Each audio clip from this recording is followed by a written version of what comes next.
రక్షకుడైన యేసుక్రీస్తు నామమున కల్వరి టీవీ చూస్తున్నటువంటి అందరికీ కూడా గ్రేసియస్ ప్యారడైజ్ మినిస్ట్రీస్ తరపున శుభాభివందనాలు తెలియజేస్తున్నారు. ఎట్లా ఉన్నారు? క్షేమే కదా?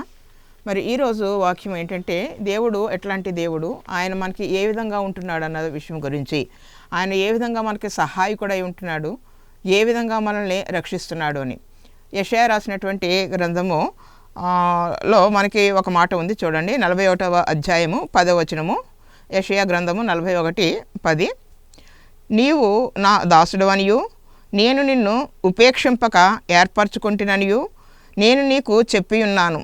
నీకు తోడై ఉన్నాను, భయపడకము, నేను నీ దేవుణ్ణై ఉన్నాను, దిగులు పడకము, నేను నిన్ను బలపరుతును, నీకు సహాయం చేయువాడను నేనే, నీతియను నా దక్షిణ హస్తంతో నిన్ను ఆదుకొందును.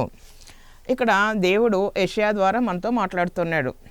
ఏంటి అని కనుక చూసుకుంటే, నేను నిన్ను ఉపేక్షించను, నీవు నా యొక్క దాసుడవి, నీవు నా యొక్క దాసుడవి కాబట్టి నేను నిన్ను ఎట్టి పరిస్థితుల్లో కూడా ఉపేక్షించను, నీ యొక్క మంచి చెడ్డలన్నీ కూడా నేనే చూసుకుంటాను అనేసి చెప్తున్నాడు.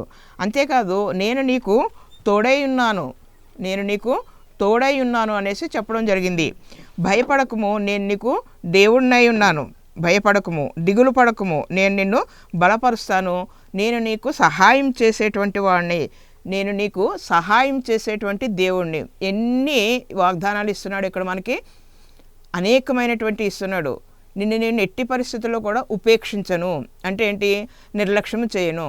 మనమే ఒక్కొక్కసారి దేవుని నిర్లక్ష్యం చేస్తూ ఉంటాము, దేవుణ్ణి విడిచిపెట్టేయడము జరుగుతూ ఉంటుంది. కానీ దేవుడు ఇక్కడ చెప్తున్నటువంటి మాట ఏంటనమాట, నేను మాత్రము నీ తల్లి నిన్ను విడిచినా, నీ తండ్రి నిన్ను విడిచినా, నీ యొక్క బంధువులు విడిచినా, ఎవరు నిన్ను విడిచినా కానీ నేను మాత్రము నిన్ను ఎట్టి పరిస్థితుల్లో విడువను, నిర్లక్ష్యము చేయను అని చెప్తున్నాడు. అంతేకాదు, నేను నీకు తోడై ఉంటాను, నువ్వు ఎట్లాంటి పరిస్థితుల్లో ఉన్నా కూడా నేను నీకు తోడై ఉంటాను. నువ్వు ఉంటున్నదే ఈ భయంకరమైనటువంటి లోకంలో ఉంటున్నావు, తోడేళ్ల మధ్య ఉంటున్నావు, చుట్టూ కూడా మరి భయంకరమైనటువంటి సింహాలు, తోడేళ్ళు, నాగుపాములు, మరి తేళ్ళు, జర్రెలు, ఇట్లాంటి మనస్తత్వం కలిగినటువంటి మనుషుల మధ్య నీవు నివసిస్తున్నా కూడా నేను నీకు తోడై ఉంటాను. ఏ క్రూర మృగము మనస్తత్వము కలిగిన ఏ మనిషి యొక్క ప్రభావము కూడా నీ మీద పడకోకుండా కాచి కాపాడుతాను అనేసి ఆయన మనకి వాగ్దానం చేస్తున్నాడు. భయపడకు, దిగులు చెందకు. దిగులు పడుతున్నావా? భయపడుతున్నావా?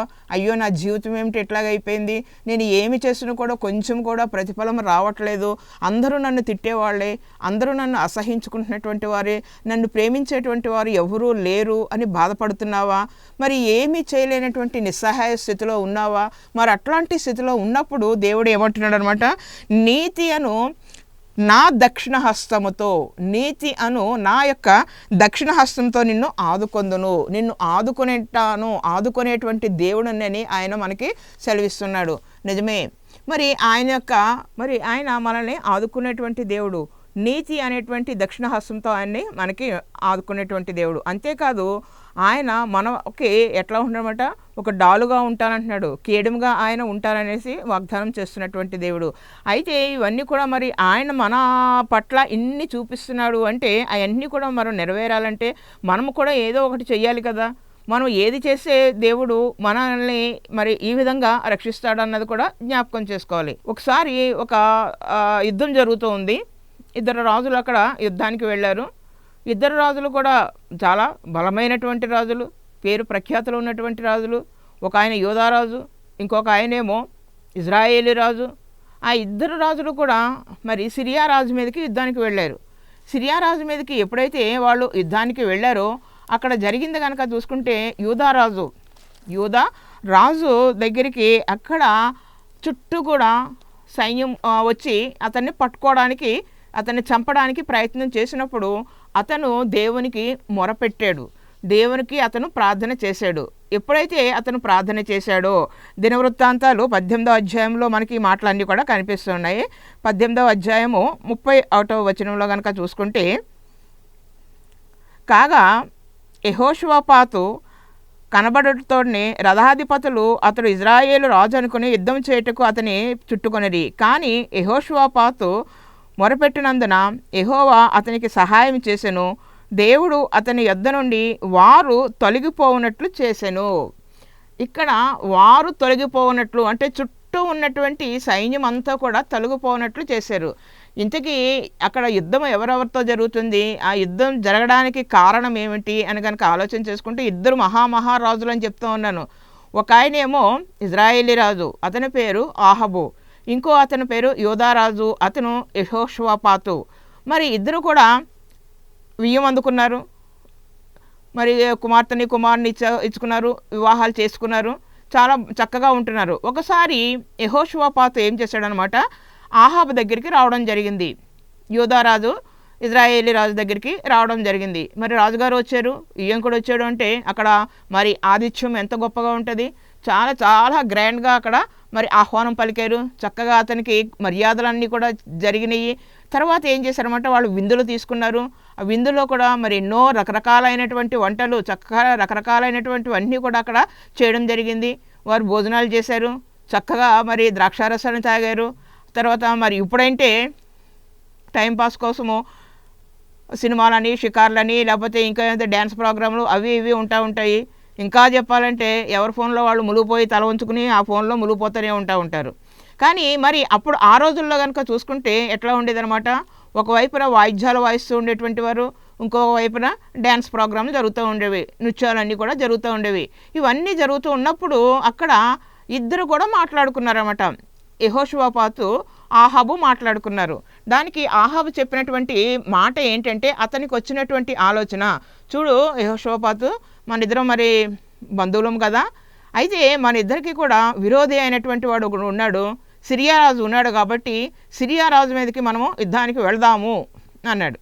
సిరియా రాజు మీదకి యుద్ధానికి వెళదాము అని ఎప్పుడైతే అన్నాడో, అయ్యో నువ్వు అంత మాట అనాలా, నాతో పాటు నువ్వు యుద్ధానికి వస్తావా అని అడుగుతావా, అవసరం లేదు, ఎందుకంటే నా సైన్యం అంతా కూడా నీ సైన్యమే, నా రథాలన్నీ కూడా నీ రథాలే, నా సైన్యం అంతా కూడా యుద్ధానికి వస్తుంది, వాడితో పాటు నేను కూడా నీతో పాటు యుద్ధానికి వస్తాను అనేసి చెప్పడం జరిగింది.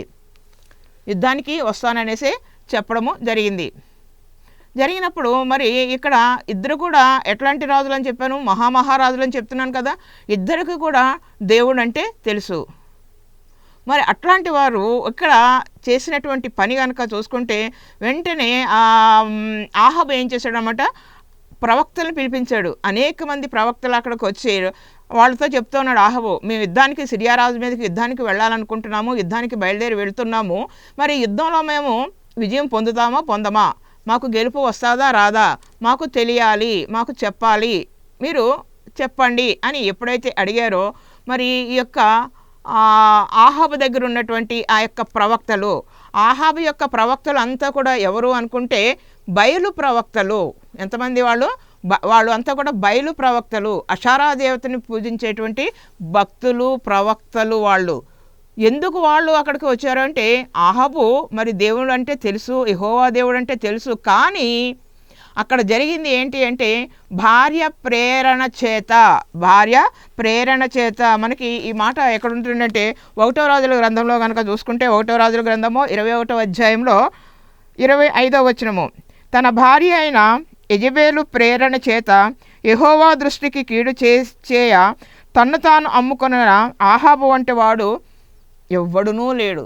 దేవుడు అతనికి ఇచ్చినటువంటి బిరుదు ఏంటనమాట, కీడు చేయడానికి తన్ను తాను అమ్ముకున్నటువంటి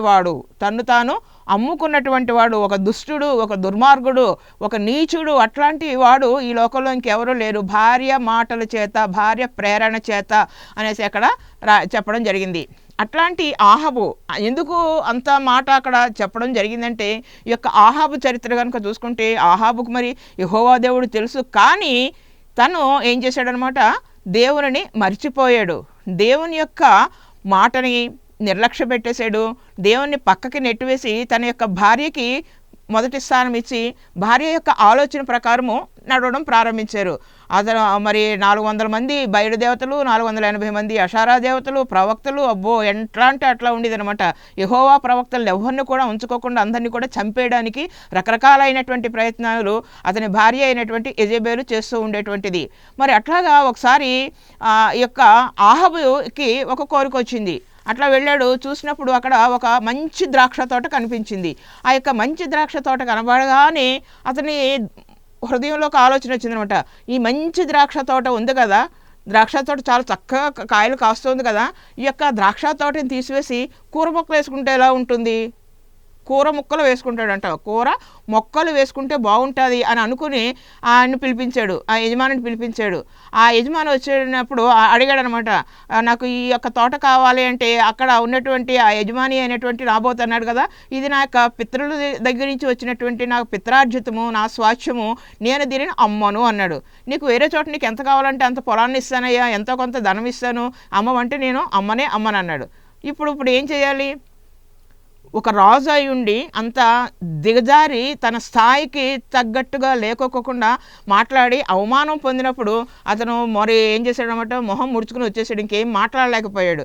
వచ్చేసి పండుకున్నప్పుడు భార్య అడిగింది, ఎందుకు అట్లా మొహం ముడుచుకున్నావు, ఏమైంది నీకు అని అడిగినప్పుడు అతను చెప్పాడు, ఎట్లా జరిగింది, అతను ఇవ్వనన్నాడు అంటే, అదా ఎంత ఒక 2 రోజులు ఆగు, నేను ఆ యొక్క పొలాన్ని నీకు ఇప్పిస్తాను అనేసి, ఆ ద్రాక్ష తోట నీకు ఇప్పిస్తాను అనేసి చెప్పడం జరిగింది. చెప్పడమే కాదు, ఆ యొక్క ఉంగరాన్ని కూడా తీసుకుంది, అధికారాన్ని లాగేసుకుని మొత్తానికి ఏం చేసిందనమాట, ఆ అబద్ధ పని పాట లేనటువంటి వాళ్ళని ఇద్దరిని అక్కడ పనికిమాలినటువంటి వారిని ప్రేరేపణ చేసి వాళ్ళ చేత ఏమని చెప్పించిందనమాట. అంతగా సభలో చక్కగా ప్రార్థనలు జరుగుతున్నప్పుడు ఉపవాస ప్రార్థనలు పెట్టుకున్నారు. జరుగుతున్నప్పుడు అక్కడ చెప్పినటువంటి మాట ఏంటంటే, వీళ్ళు పనికిమాలిన ఇద్దరు కూడా లేచి ఏం చెప్పారంటే, ఈ యొక్క పలానా నాబోతు అనేటువంటి ఇతను దేవుని దృష్టికి అలాగే రాజు దృష్టికి వారిని అవమానపరుస్తున్నారు అనగానే మనుషులంతా కూడా అక్కడ ఉన్నటువంటి వాళ్ళు ఏమాత్రం కూడా ఆలోచన చేయకోకుండా రాళ్ళు వేసి కొట్టి అతన్ని చంపివేయడం జరిగింది. అతను ఎప్పుడైతే చనిపోయాడో ఆ యొక్క తోటని మరి యొక్క యెజబేలు స్వాధీనం చేసుకుని తన భర్తకి ఇవ్వడం జరిగింది. అయితే వెంటనే ఏలియా ప్రవక్త వచ్చి చెప్పాడనమాట, నీవు చేసింది చాలా అన్యాయము, ఇంత భయంకరమైనటువంటి పని చేసావు కాబట్టి ఆ యొక్క కీడు నీ మీద కూడా వస్తుంది. నీవు మరి చంపావు కదా, అతని యొక్క రక్తను కుక్కలు నాకినాయి కదా, అదేవిధంగా నువ్వు ఒక్కడిని చంపావేమో కానీ నీ కుటుంబం అంతా కూడా వాళ్ళ యొక్క నీ రక్తము, నీ యొక్క భార్య రక్తము, నీ పిల్లలు అంతా కూడా ఇట్లాగే నాశనం అయిపోతారు అని చెప్పినప్పుడు ఒక 3 సంవత్సరాలు వాళ్ళు చాలా దగ్గరగా పెట్టుకుని జాగ్రత్త పెట్టుకుని మాట్లాడుకోకుండా దేవుని యందు భయము భక్తి ఉండి బయటకి కనిపించుకోకుండా లోపల చాలా భయంతో ఉండేటువంటి వాడు. కాబట్టి 3 సంవత్సరాలు అయిపోయిన తర్వాత అనుకున్నాడు అనమాట, దేవుడు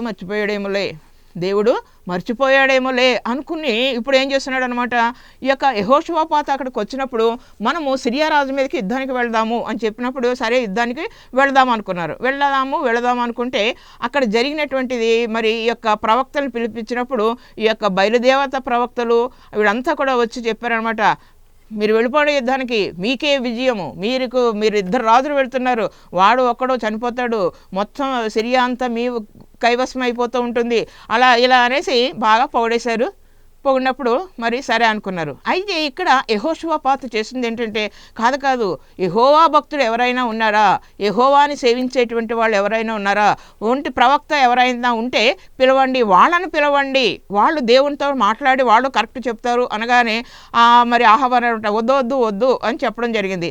ఈ ఆహాబు వద్దు అంటే యెహోషువపాతు ఏమో లేదు, యెహోషువ చెప్తున్నటువంటి మాట అనమాట, యెహోవా ప్రవక్త కావాలి అని. అయితే ఒక ఆయన ఉన్నాడు, కానీ ఎప్పుడు చూసినా కూడా అతను నా గురించి ఒక్క మంచి మాట కూడా చెప్పడు, ఎప్పుడు నన్ను తిడుతూనే ఉంటాడు, ఎప్పుడు నన్ను గద్దిస్తూనే ఉంటాడు, నువ్వు ఇట్లా ఉండాలని చెప్తా ఉంటాడు, నువ్వు అట్లా ఉండాలి, దేవుని దృష్టికి మంచిగా ఉండాలని చెప్తా ఉంటాడు, నేను మంచిగానే ఉన్నాను కదా అనేసి అతను మరి ప్రవక్త మీద చెడ్డ మాటలు చెప్పడం ప్రారంభించాడు. ఎప్పుడైతే అట్లా చెప్తాను, లేదు నువ్వు మరి ప్రవక్తను పిలవనగానే మరి అధికారులు వెళ్ళాడు అనమాట.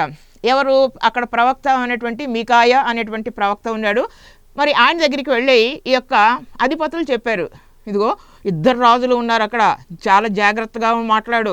ఏం మాట్లాడతామంటే, మీ ఇద్దరు కూడా సిరియా రాజు మీదకి యుద్ధానికి వెళ్తున్నారు కదా, మీరు యుద్ధానికి వెళ్తున్నప్పుడు మీకే విజయం వస్తుంది అనేసి ఎప్పుడైతే చెప్పాలి, ఇంకో మాట నువ్వు చెప్పడానికి వీలు లేదు అన్నాడు.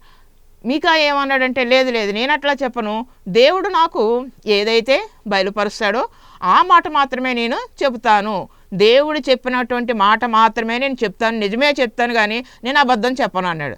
లేదు నువ్వు చెప్పాలి అన్నారు, నేను చెప్పను అన్నాడు. మొత్తానికి మీకాయ అక్కడికి వచ్చినప్పుడు మరి ప్రవక్త ఈ రాజుల ముందు చెప్పినప్పుడు మాట ఏంటన్నమాట, మీరు ఇద్దరు కూడా చక్కగా ఇప్పటి వరకు భోజనాలు చేశారు, సంతోషంతో ఉన్నారు, ఆనందంగా ఉన్నారు, కాబట్టి సమాధానముగా మీ మీ ఇళ్లకు వెళ్ళిపోండి, మీ యొక్క రాజ్యాలకు మీరు వెళ్ళిపోండి.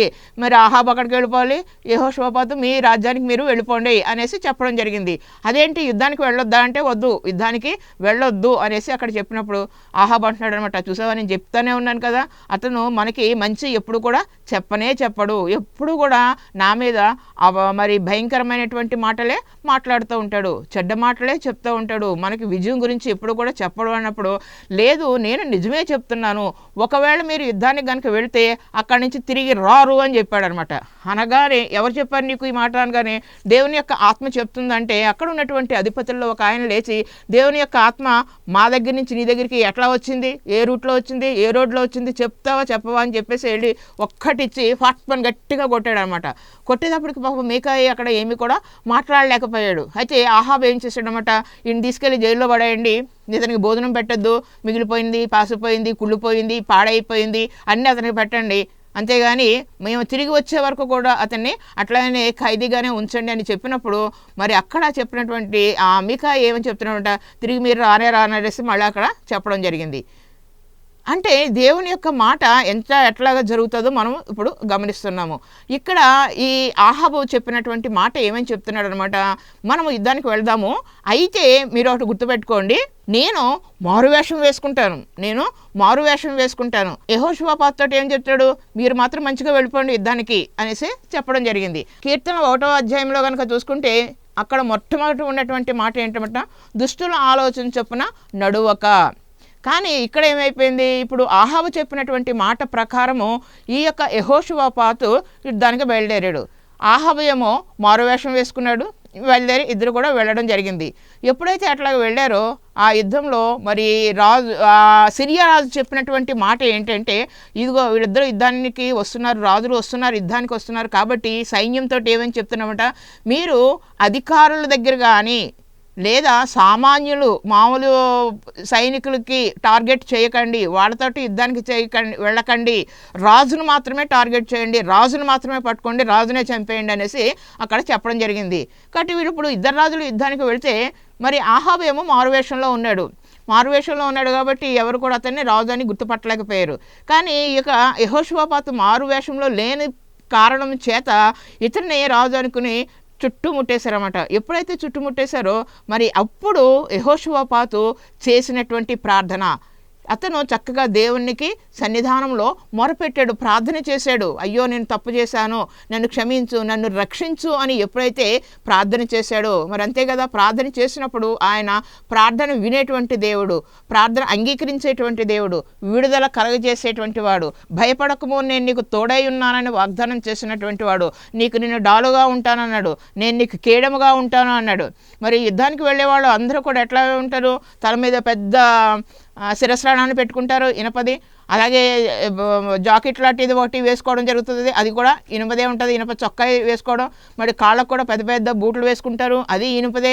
చాలా ఇనుపతో తయారు చేసినటువంటివి లేదా రాగితో తయారు చేసినటువంటివి, ఇత్తడితో తయారు చేసినటువంటి వాళ్ళ యొక్క స్టేటస్ని బట్టి వాళ్ళు అక్కడ వేసుకోవడం జరుగుతూ ఉంటుంది. రాజులైతే ఒకటి, సైనికులు అయితే ఒకటి, సైన్యాధిపతులు అయితే ఒకటి, అట్లాగా రకరకాలుగా ఉంటాయి.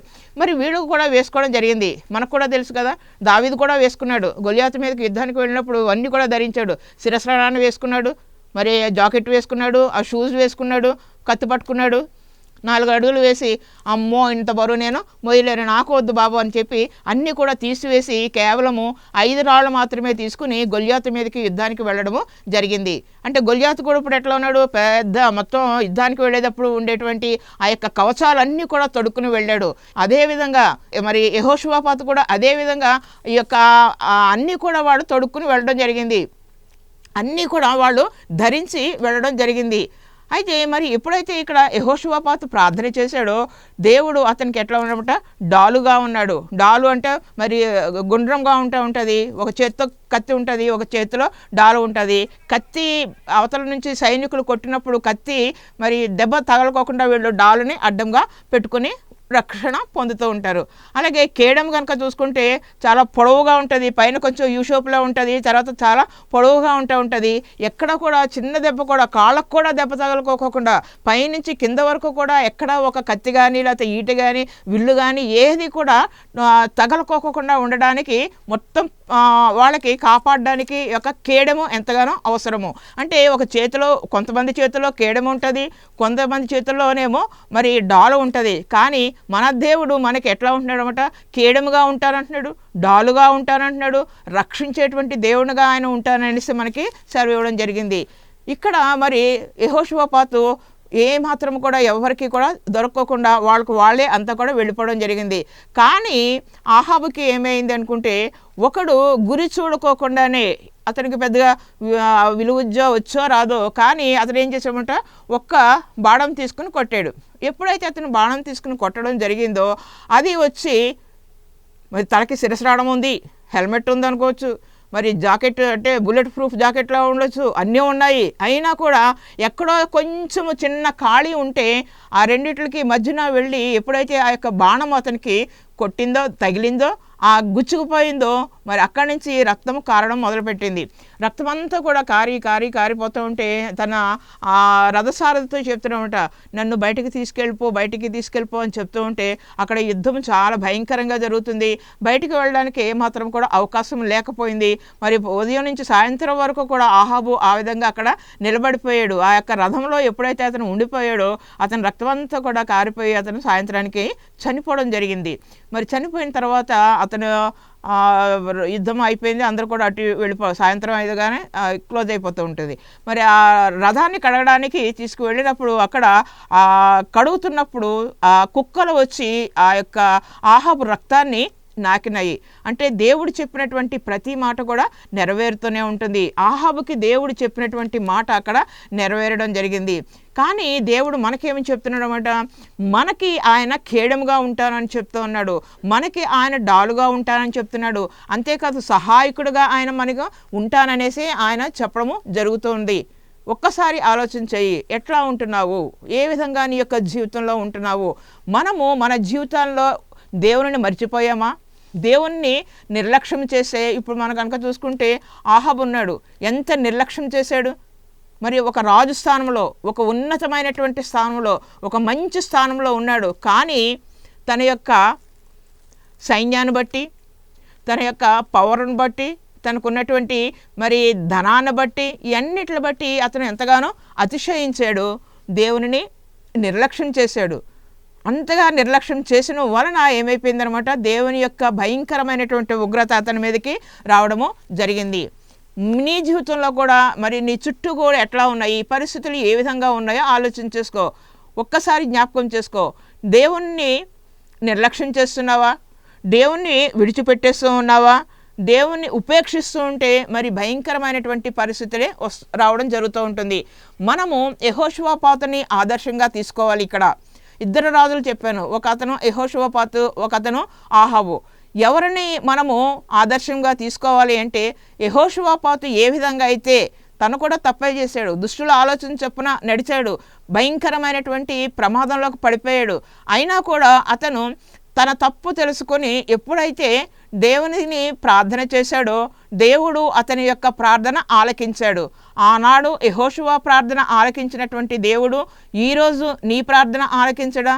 నేను ప్రార్థన చేసినప్పుడు మరి అనేకమైనటువంటి అద్భుతాలు, ఆశ్చర్యకార్యాలు జరిగాయి, అనేక మందికి జరుగుతూ ఉన్నాయి. నా జీవితంలో నేను ఎన్నో అనుభవించాను.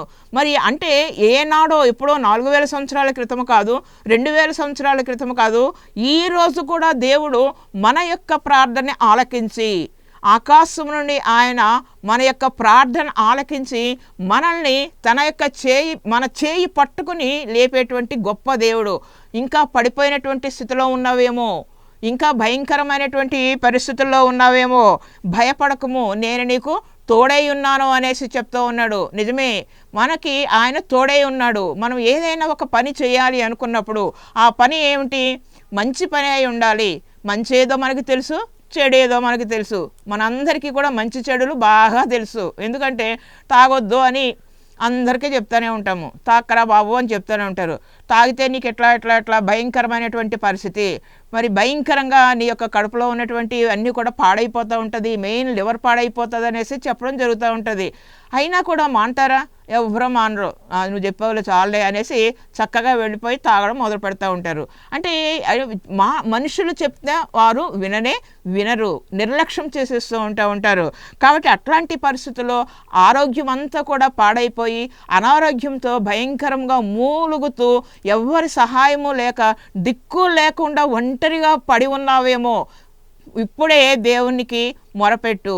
భయంకరమైనటువంటి అప్పుల బాధల్లో ఉన్నావేమో, భయంకరమైనటువంటి కోర్టు వాద్యాల్లో ఉన్నావేమో, మరి భయంకరంగా ఏది లేకపోకుండా శత్రువు చేతులు చిక్కుబడిపోయి ఉన్నావేమో, మెయిన్ అది జ్ఞాపకం చేసుకో. ఎందుకంటే అపవాది మరి అది కూడా గురి చూసి మనల్ని కొడుతూ ఉంటుంది. దేవుని బిడ్డల్ని అది టార్గెట్ చేసుకుని ఎట్లా పడగొట్టాలా అనేసి ఎంతగానో ప్రయత్నం చేస్తూ ఉంటుంది. కాబట్టి మనము మరి ఏమి చేయాలంటే దేవుని యొక్క కృప మనము పొందుకోవాలి. దేవుని చేయి మనం ఎట్టి పరిస్థితుల్లో కూడా విడవకూడదు. ఆ యొక్క అపవాదికి మనం చోటు ఇవ్వకోకుండా ఉండాలి అంటే మన యొక్క హృదయంలో ఎల్లప్పుడూ కూడా దేవుడు ఉండాలి. ఆయనని మనము ఎప్పుడు కూడా ప్రార్థన చేస్తూ ఉండాలి. ఆయననికి ఎంతో సంతోషం కలిగే విధంగా మనం దేవుణ్ణి స్తుతిస్తూ ఉండాలి, పాటలు పాడుతూ ఉండాలి, వాక్యం చదువుకుంటూ ఉండాలి. చక్కగా మనం దేవునిలో ఉన్నప్పుడు దేవుని యొక్క కృప మనకి తోడే ఉంటుంది. నేను నీకు సహాయం చేసేటువంటి వాడు నేనే అని ఆయన చెప్తున్నాడు. మనము మరి మనుషుల వైపు చూడవలసినటువంటి అవసరం లేదు.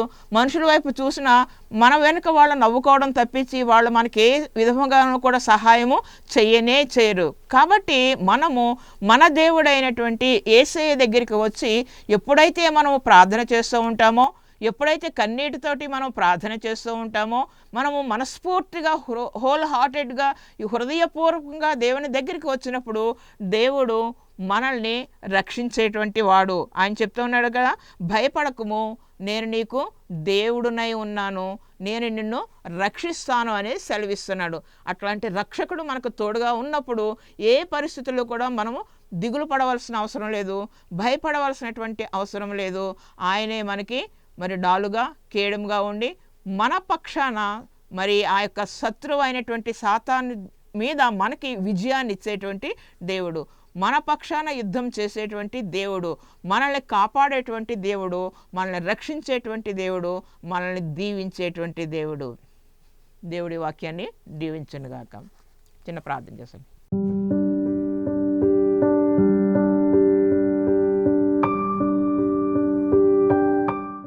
నాయన తండ్రి ప్రభా, మరి నాయన ఆనాడు ప్రభా, మరి నాయన యెషయా ద్వారా ప్రభా, మరి నాయన నిన్ను ఉపేక్షించను అని మీరు సెలవిచ్చి ఉన్నారు తండ్రి. భయపడకు, జడికు, నేను నీకు తోడై ఉన్నానని వాగ్దానం చేసినటువంటి దేవా, అవును ప్రభా, మరి నాయన మేము ఎట్టి పరిస్థితుల్లో కూడా నిన్ను నిర్లక్ష్యం చేయకోకుండా ప్రభా, మరి నాయన నిన్ను వేడుకున్నప్పుడు ప్రభా, మరి నాయన కృపగలిగినటువంటి దేవుడు తండ్రి, కృపామయుడు నాయన, ఎంతగానో రక్షించేటువంటి దేవుడు, కాపాడేటువంటి దేవుడు నాయన ప్రభా, మరి నాయన ఆనాడు ప్రభా, మరి నాయన ఆహాబు తన యొక్క మరి విస్తారమైనటువంటి సైన్యాన్ని చూసుకుని, తనకున్న సంపదను చూసుకుని, తనకున్నటువంటి జ్ఞానాన్ని చూసుకుని ఎంతగానో విర్రవీగిపోయి నిన్ను విడిచిపెట్టి ఉన్నాడు తండ్రి. మరి నాయన భార్య మాట చేత ప్రభా, మరి నాయన మరి ఎంతగానో అమ్ముడుపోయినటువంటి వ్యక్తినైనా, మరి అట్లాంటి వ్యక్తికి భయంకరమైనటువంటి మరణం వచ్చింది. కానీ అదే పరిస్థితుల్లో ఉన్నటువంటి ప్రభా, మరి నాయన యెహోషువపాతు ప్రభా ఎప్పుడైతే నిన్ను ప్రార్థన చేసి ఉన్నాడో ప్రభా, మరి నాయన ప్రార్థన ఆలకించి ఆ బిడ్డను రక్షించి కాచి కాపాడవు నాయన. ఆనాడే కాదు ఈనాడు కూడా ప్రభా, మరి నాయన ఈ యొక్క వాక్యం వింటున్న ప్రతి బిడ్డకి కూడా ప్రభా, మరి నాయన మీరు తోడై ఉండి రక్షించవలసిందిగా, నీ యొక్క కృపతో నింపవలసిందిగా త్వరలో రానున్న మా ప్రభువైన యేసుక్రీస్తు నామమున మిక్కిలి వినయంతో బ్రతిమాలు వేడుకుంటున్నాం తండ్రి.